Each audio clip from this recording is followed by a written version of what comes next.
Bonjour et bienvenue chez Amel Notaire. Cette semaine, on vous parle de l'achat d'un condo, donc d'une copropriété divise. Qu'est-ce que ça implique? Donc, préalablement à la signature de l'offre d'achat, normalement, vous indiqueriez comme condition de lire la déclaration de copropriété avant de signer quoi que ce soit et également voir les procès-verbaux des dernières assemblées et le budget de la copropriété. Qu'est-ce qui est intéressant de lire dans la déclaration de copropriété? C'est la section, entre autres, des règlements. Alors, ça nous indique, par exemple, quel type de rénovation est permise, quel type de matériaux on accepte.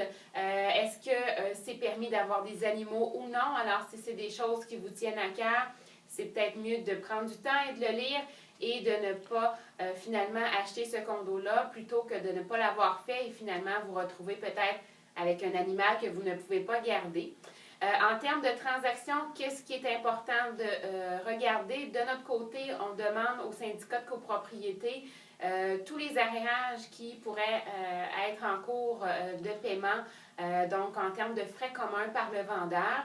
On vérifie si tout est à jour et si le fonds de prévoyance est suffisant. Donc, on fait remplir au syndicat un questionnaire que la loi leur oblige de remplir. Donc, c'est le rôle des administrateurs à ce niveau-là.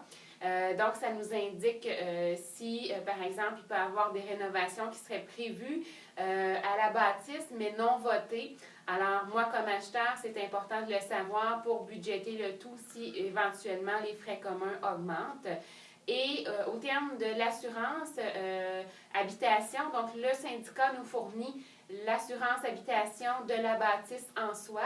Et vous, comme acheteur, vous nous fournissez votre assurance, non pas pour la bâtisse, mais pour votre responsabilité civile et vos biens meubles, évidemment, que vous aurez le loisir d'assurer. Et tout ça qui est corroboré par la déclaration de copropriété qui demande parfois une assurance responsabilité civile d'1 million, 2 millions, 5 millions. Alors, c'est important et de toute façon, c'est notre rôle de vous dire tout cela puisqu'on l'aura lu également pour vous. Alors voilà, bonne journée.